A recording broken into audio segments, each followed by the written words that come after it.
India TV YouTube channel को subscribe करें और बेल आइकन दबाएं।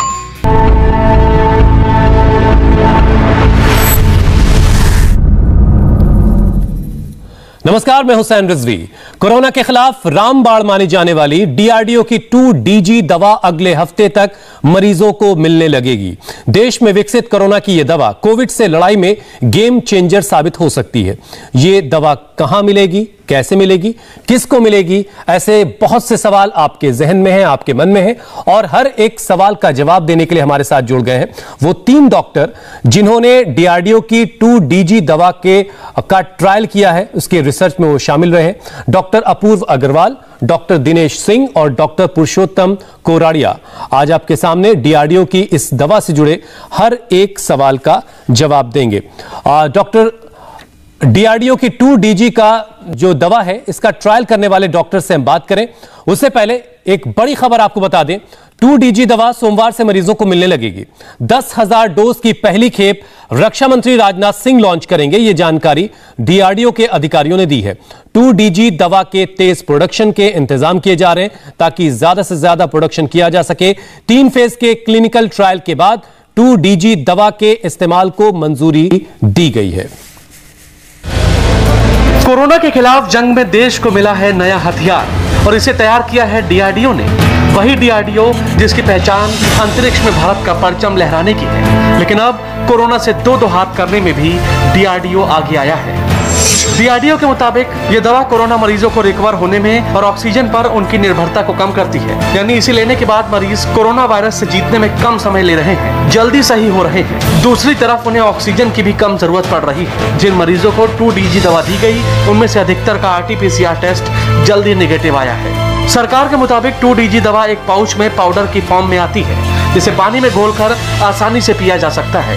ये वायरस से प्रभावित सेल्स में जाकर जम जाती है और वायरस और सिंथेसिस और एनर्जी प्रोडक्शन को रोककर वायरस को बढ़ने से रोकती है। ये दवा अस्पतालों में इसी सोमवार से दी जाएगी। डॉक्टर अपूर्व, आपसे शुरुआत कर लेते हैं। क्या 2DG दवा से कोरोना का असर जो है वो खत्म हो जाएगा? जी रिजवी साहब, जैसा आप बोल रहे हैं और जैसा अभी न्यूज में आप लोगों ने दिखाया है, जो हम लोगों ने फेज 2 ट्रायल्स करे थे उसमें जो हम लोगों ने देखा वो ये कि इससे जो RT-PCR जो मरीजों का हो रहा है 7वें दिन 6ठे दिन, वो जल्दी नेगेटिव हो पा रहे हैं। सबसे पहली चीज। दूसरी चीज, उनके जो सीरियल एक्सरेज जो हम लोग कराते थे इस स्टडी में, वो एक्सरेज में इंप्रूवमेंट मिल रही थी और साथ में जो उनके ब्लड टेस्ट पैरामीटर्स थे उनमें खास इंप्रूवमेंट हो रहा था और साथ में जो ऑक्सीजन का लेवल था वो मरीजों का बेहतर हो रहा था। तो अमूमन 3 से 4 दिन के अंदर उनकी ऑक्सीजन की रिक्वायरमेंट काफी कम हो रही थी, जिसकी वजह से मरीजों को काफी राहत की सांस लेने में महसूस हो रहे थे।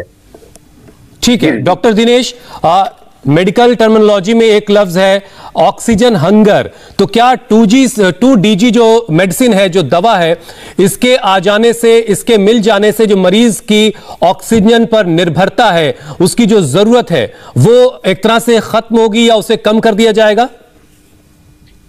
इसके लिए बेसिकली हमें ये समझना जरूरी है कि 2DG कैसे काम करती है।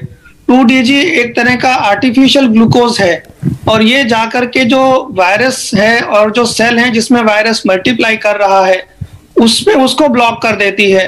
तो वायरस को मल्टीप्लाई करने के लिए और सेल को मल्टीप्लाई करने के लिए जब ग्लूकोज नहीं मिलता वो मल्टीप्लाई नहीं कर पाते, और जब वो मल्टीप्लाई नहीं कर पा रहे, उनका नंबर कम हो रहा है, तो इस वजह से पेशेंट की ऑक्सीजन रिक्वायरमेंट कम हो रही है। तो ऑक्सीजन रिक्वायरमेंट कम होना सेकेंड स्टेप है। फर्स्ट स्टेप है इसका एंटीवायरस इफेक्ट और एंटी इंफ्लेमेटरी इफेक्ट। तो डॉक्टर पुरुषोत्तम, जरा आप ये भी समझा दीजिए हमारे दर्शकों को कि ये 2DG दवा जो है ये कैसे काम करती है। डॉक्टर पुरुषोत्तम, आप हमें सुन पा रहे हैं? शायद उनसे हमारा संपर्क काम करने के लिए जो डीआरडीओ ने और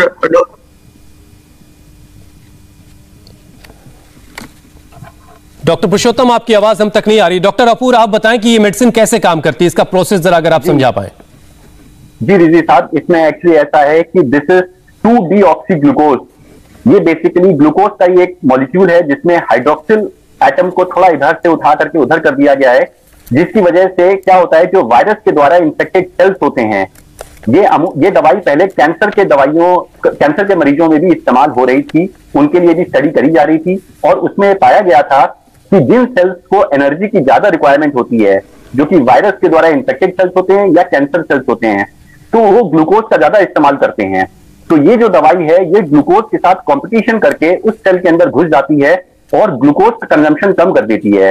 ग्लूकोज का कंजम्पशन कम होने की वजह से क्या होता है कि वायरस का रेप्लिकेशन जो होता है, वायरस को जो मल्टीप्लाई करना होता है उस सेल के अंदर, उसको प्रिवेंट कर देती है, जिसकी वजह से वायरस मल्टीप्लाई नहीं कर पाता है। और साथ में जो साइटोकाइन स्टॉर्म आ रहा होता है, जिसकी वजह से जो मरीजों में ऑक्सीजन का सैचुरेशन कम हो रहा होता है या फिर उनको बहुत तेज बुखार आ रहा होता है, तो उन सबको प्रिवेंट करने में ये दवाई मददगार साबित होती है। ये इसका मैकेनिज्म ऑफ एक्शन है, यूनिक मैकेनिज्म ऑफ एक्शन है। और इसका सबसे बड़ा एडवांटेज ये भी है कि जितने अलग अलग स्ट्रेन्स ऑफ वायरस आ रहे हैं उन सबसे भी ये इफेक्टिव होगी। चलिए, बहुत अच्छी बात है और इसीलिए इसे गेम चेंजर भी कहा जा रहा है। डॉक्टर पुरुषोत्तम, अगर अब आप तक मेरी आवाज पहुंच रही तो अगले सवाल का जवाब आप दीजिए। जो बहुत गंभीर मरीज है इस वक्त, जो बहुत गंभीर हालत में है, क्या उन पर भी ये दवा उतनी ही कारगर होगी?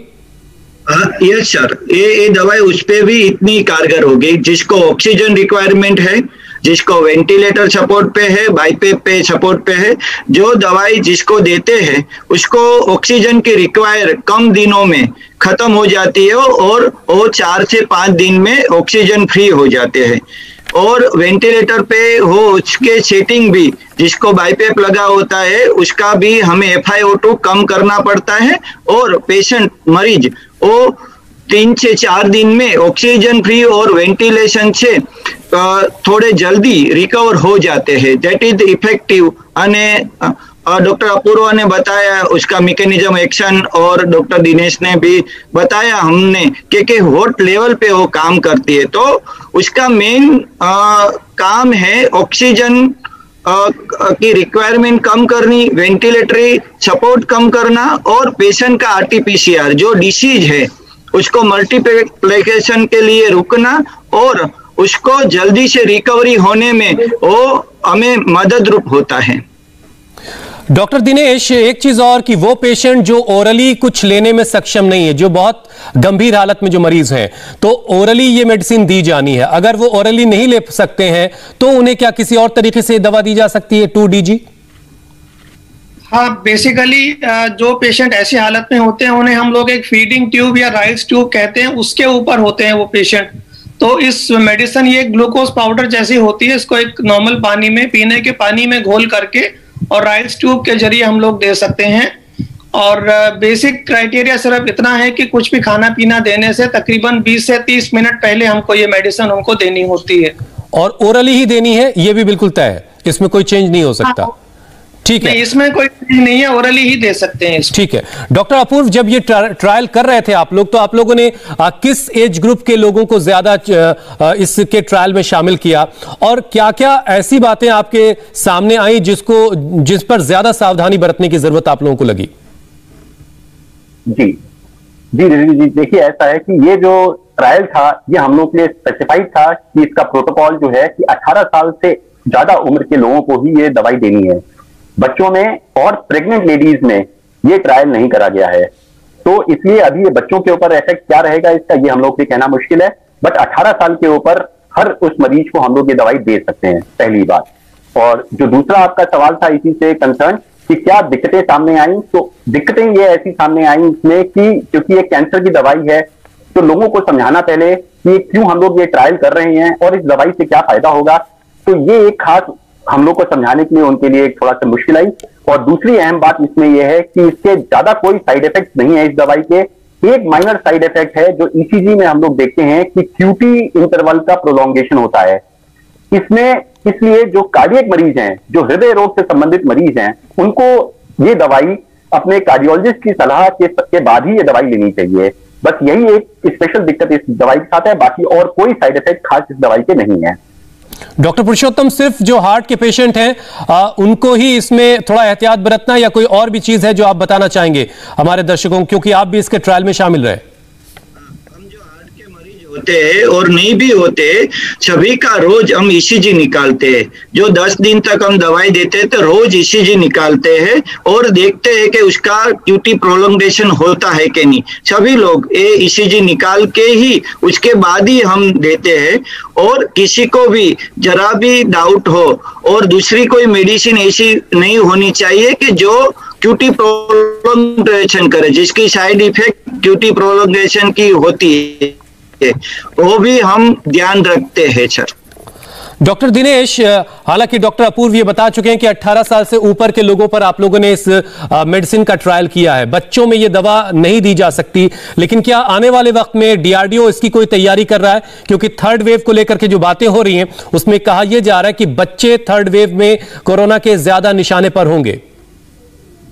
इसके बारे में डिस्कशन चल रहा है। एक्चुअली कोई भी ट्रायल्स जब भी की जाती हैं तो यूजुअली 18+ अडल्ट एज ग्रुप में ही की जाती हैं, तो इसलिए इस एज ग्रुप में किया गया था। बट बच्चों के लिए भी डिस्कशन चल रहा है, आगे डिसाइड होगा कि क्या होगा। मैं इसके बारे में और एक बात कहना चाहूंगा कि मैं इस दवाई के साथ में, जैसे अभी जो है वो डॉक्टर अपूर्व ने कहा कि कैंसर में भी यूज करते हैं, तो मैंने ट्रायल किया था इस पेशेंट में, मोर देन 100 पेशेंट्स में यूज किया था मैंने, ब्रेन ट्यूमर के पेशेंट में, और मैंने ये पाया था कि बहुत सेफ मेडिसिन है और किसी भी पेशेंट में कोई भी खास साइड इफेक्ट नहीं हुआ था। और उस टाइम जो मैंने डोज, जो इसकी मात्रा इस्तेमाल की थी, वो मात्रा ज्यादा थी, और अब इसमें जो मात्रा दे रहे हैं वो उसके मुकाबले बहुत कम है, तो ये इसका सेफ्टी प्रोफाइल और भी बेहतर हो जाता है इसमें इस्तेमाल के लिए। डॉक्टर अपूर्व, एक चीज और समझाइए कि जो लोग पॉजिटिव हुए कोरोना से फिर नेगेटिव हो गए और वो हार्ट पेशेंट हैं और ब्लड को थिन करने वाली मेडिसिन को यूज करते हैं, तो उनके लिए क्या ये जो दवा है उतनी ही कारगर होगी? जी बिल्कुल, ये दवा उतनी ही कारगर होगी जो पेशेंट ऑलरेडी ब्लड थिनर्स के भी हैं, और इनफैक्ट खासकर आजकल जो ये कोविड चल रहा है इसमें ब्लड थिनर्स हम लोग साथ में प्रेस्क्राइब करते हैं, क्योंकि इसमें कोविड में हम लोग देख रहे हैं कि उनका ब्लड की क्लॉटिंग की संभावना ज्यादा हो जाती है, तो इसलिए ब्लड थिनर्स देना तो इसमें बहुत ही एसेंशियल चीज है। तो उन पेशेंट्स के लिए भी खासकर ये बहुत ही इफेक्टिव साबित होगी, पहली चीज। और दूसरी चीज ये है कि इस दवा के साथ उनका कोई इंटरेक्शन नहीं है आपस में, तो ब्लड थिनर्स हो या दूसरी एंटीबायोटिक जो दवाइयां हैं साथ में जो चल रही हैं, उनके साथ कोई भी इंटरेक्शन नहीं है, इसलिए दवाई एब्सोल्युटली सेफ है। चलिए, ये बहुत अच्छी बात है कि दूसरी दवाओं के साथ इसका कोई इंटरेक्शन नहीं, उससे किस तरह के साइड इफेक्ट की कोई बात नहीं आप लोगों को दिखाई दी। डॉक्टर दिनेश, आप जरा ये समझाइए कि हमें पता चला कि गंभीर मरीजों के ऊपर आपके अस्पताल में डीआरडीओ की दवा का ट्रायल हुआ था, तो क्या नतीजे आपने उस वक्त देखे? इनफैक्ट हमने मैंने जो ट्रायल किया था वो ब्रेन कैंसर,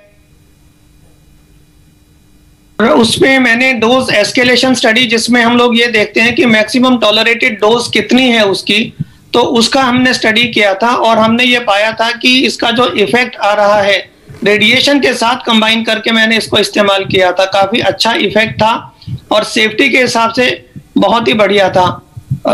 उस पे हम लोगों ने 250 से 300 मिलीग्राम पर किलोग्राम तक इस्तेमाल की थी, और अब जो डोज प्रेस्क्राइब्ड है वो तो केवल 45 मिलीग्राम पर किलोग्राम प्रेस्क्राइब्ड है।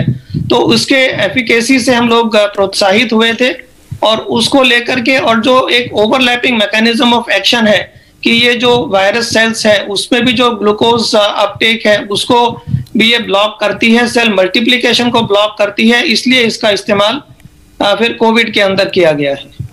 डॉक्टर पुरुषोत्तम, सूरत में डीआरडीओ की दवा का जिन मरीजों पर ट्रायल हुआ था उस पर कितने दिनों के बाद आपने इस 2DG दवा का असर देखा? कितने दिन लगे आपको ये समझने में कि हाँ ये दवा काम कर रही है? इसमें क्या होता है ना, सभी पेशेंट को, जो पेशेंट होते हैं ना, सभी को एक रेंज में काम करने का होता है। 4 से 6 दिन, 4 to 6 दिन में ये दवाई का असर हमको मिला है। जिसको भी ऑक्सीजन शुरू है उसको 4 से 6 दिन में ऑक्सीजन की रिक्वायरमेंट कम हो गई, और जो एक वेंटिलेटर पे था उसको भी 6 दिन में हमारे को उसमें जो वेंटिलेटरी सपोर्ट का धीरे धीरे से हम कम करने का शुरू कर दिए। हमने जितने पेशेंट में ये दवाई दी है उसका रिजल्ट हमें अच्छा मिला है, जिसको हम एफिशिएंसी बोलते हैं। एफिशिएंसी और 2 चीज देखते हैं हम कोई भी ट्रायल करते हैं, उसमें एक एफिशिएंसी और उसकी साइड इफेक्ट, तो एफिशिएंसी उसकी अच्छी है। और अपूर्व भाई और सर ने हमको बताया उसकी कोई मेजर साइड इफेक्ट नहीं है, कोई भी हमारे को ऐसी कोई मेजर साइड इफेक्ट नहीं मिली, तो एक बहुत अच्छी साइन है सर। डॉक्टर अपूर्व, हमने ड्यूरिंग कोविड और आफ्टर कोविड कोविड के बहुत साइड इफेक्ट्स देखे, उसमें एक म्यूकोर माइकोसिस जैसी चीज है जो जिसे ब्लैक फंगस कह रहे हैं। क्या इस 2DG मेडिसिन के इस्तेमाल के बाद जो आफ्टर इफेक्ट्स या ड्यूरिंग कोविड जो इफेक्ट्स दिखाई दे रहे हैं जो बहुत ही खतरनाक है, ब्लैक फंगस जैसा जो एक प्रॉब्लम है, क्या ये सारी प्रॉब्लम भी दूर हो सकती है या दूर हो जाएगी? इसका शिकार पेशेंट नहीं होगा आने वाले वक्त में? देखिए, ये दवाई इस म्यूकोर माइकोसिस से कोई इफेक्ट नहीं डालेगी। हाँ, ये जरूर मैं कहूंगा कि जो पेशेंट्स को हम लोग स्टेरॉइड यूज कर रहे हैं जिसकी वजह से म्यूकोर माइकोसिस हो रहा है, अगर हमारा स्टेरॉइड का कंजम्पशन कम हो जाता है तो डेफिनेटली म्यूकोर माइकोसिस भी कम होगी, पहली चीज। दूसरी चीज ये है कि चूंकि बॉडी की इम्यूनिटी कम हो रही है और साथ में जो डायबिटिक पेशेंट्स हैं उनमें ब्लैक फंगस या म्यूकोर माइकोसिस होने की संभावना ज्यादा है। तो अगर दवाई हमारी कारगर सिद्ध हो रही है तो ऑब्वियस सी बात है कि स्टेरॉइड का रिक्वायरमेंट हमारा कम होगा। और ये दवाई हमारी स्टैंड अलोन थेरेपी नहीं है, ये केवल अकेली दवाई केवल कोविड के मरीजों में नहीं दी जाएगी। जो स्टैंडर्ड ऑफ केयर अभी चल रहा है, जो अब बाकी दवाइयां चल रही हैं, उसके साथ मिला करके दवाई दी जाएगी तो ये ज्यादा इफेक्टिव होगी। आगे आने वाली जो हम लोग लार्ज नंबर ऑफ पेशेंट्स में इसको स्टडी करेंगे तब हम लोग को मालूम पड़ेगा कि क्या ये दवाई अकेली भी काम कर सकती है।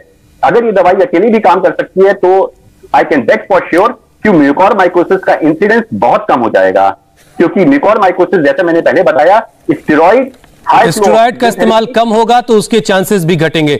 डॉक्टर दिनेश, एक चीज और की वैक्सीन भी गर्भवती महिलाएं नहीं ले सकती हैं, वहां भी उसके प्रोटोकॉल में वो शामिल नहीं है। क्या ये 2DG मेडिसिन है, क्या ये गर्भवती महिलाओं को दी जा पाएगी? अभी जो ट्रायल में गर्भवती महिलाओं को इंक्लूड नहीं किया गया था, तो इसलिए अभी इस स्टेज के ऊपर हम लोग ये नहीं कह सकते कि इसको गर्भवती महिलाओं में दें। इसका वो सेफ्टी प्रोफाइल एक बार देखना होगा हमें। ठीक है डॉक्टर अपूर्व, कुछ और इस पे प्रकाश डालना? डॉक्टर अपूर्व, एक चीज और आखिरी सवाल ये है कि 2DG मेडिसिन जिन पेशेंट्स को दी गई है उनको वैक्सीनेशन उनको करवाना है, नहीं करवाना है, या वो थोड़ा इंतजार करके करवा सकते हैं इस 2DG मेडिसिन को लेने के बाद? वैक्सीन से क्या कनेक्शन है? राइट, 2DG मेडिसिन का इससे कोई लेना देना नहीं है। 2DG मेडिसिन जो है ये हमारे वायरस को इफेक्टिवली किल कर रही है, बट एक बार वायरस का इंफेक्शन हुआ है तो बॉडी में इम्यूनिटी डेवलप होगी। अब एक बार इम्यूनिटी डेवलप होगी तो 90 डेज के बाद कोई भी आदमी वैक्सीनेट अपने आप को करा सकता है, एक बार इंफेक्शन होने के बाद। ठीक है, इसका वैक्सीनेशन से कोई लेना देना नहीं है। यानी जिन्होंने 2DG मेडिसिन ली है वो वैक्सीनेशन उनको भी अपना करवाना है, उन्हें वैक्सीनेट खुद को करवाना है। और डॉक्टर दिनेश से जो सवाल मैंने पूछा था प्रेग्नेंट लेडीज के लिए, आप उसके बारे में कुछ और डिटेल में बताना चाहेंगे? आपके ट्रायल में क्या रहा उसमें और क्या आने वाले समय में इसकी प्लानिंग चल रही है? देखिए, प्रेग्नेंट लेडीज के लिए भी हम लोगों ने, जैसा सर ने बताया कि इसके ऊपर स्टडीज अभी नहीं हुई है, बट एज ऑफ नाउ जो अभी हम लोगों को दिखाई दे रहा है और जो DRDO के साइंटिस्ट से हमारा कन्वर्सेशन हुआ है उसमें ये प्रेग्नेंट लेडीज पे भी आगे आने वाले समय में हम लोग यूज करेंगे इनको, क्योंकि दवाई एब्सोल्युटली सेफ है। इसका ज्यादा कोई साइड इफेक्ट बच्चे के ऊपर शायद नहीं पड़ना चाहिए, बट अभी एज ऑफ नाउ ये प्रेग्नेंट लेडीज के लिए दवाई नहीं है अभी ये। डॉक्टर अपूर्व, आप कानपुर से हमारे साथ जुड़े हैं। हमने शुरुआत में बताया कि सोमवार से मेडिसिन लोगों को मिलने लगेगी, लेकिन कानपुर पहुंचने में कितना वक्त लगेगा? क्या खबर मिल पाई है आपको? देखिए, DRDO के साइंटिस्ट और डॉक्टर रेड्डीज लैब से जो हम लोग का कम्युनिकेशन हुआ है उसमें यह है कि फर्स्ट वीक ऑफ जून तक ये मास सप्लाई इसकी पूरे इंडिया भर में हो जाएगी। और हम लोग भी अपनी तरफ से कोशिश में हैं कि जिला प्रशासन की मदद से इस चीज को हम लोग डिमांड रखें ताकि जल्दी से जल्दी लार्ज स्केल तक हम लोग ये दवाई को पहुंचा सकें। बहुत बहुत शुक्रिया डॉक्टर्स हमारे साथ जुड़ने के लिए। तो ये वो डॉक्टर हैं जो ट्रायल में शामिल थे 2DG मेडिसिन के, जो एक जिसे एक गेम चेंजर कहा जा रहा है, जो कोरोना के खिलाफ लड़ाई में एक बड़ा हथियार बनकर हमारे सामने आई है और बहुत जल्द मरीजों को मिलने लगी। बहुत बहुत शुक्रिया डॉक्टर साहब, धन्यवाद। फिलहाल एक ब्रेक का वक्त है। ब्रेक के बाद जिसके चाचा पापा थे सुपरस्टार, गुमनाम हुए उस स्टार किड की तलाश।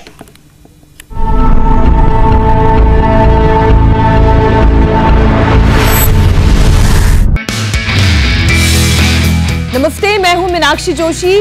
वीडियो और खबरों से अपडेट रहने के लिए India TV YouTube channel subscribe करें, बेल आइकन दबाना ना भूलें। जुड़े रहें इंडिया टीवी के साथ।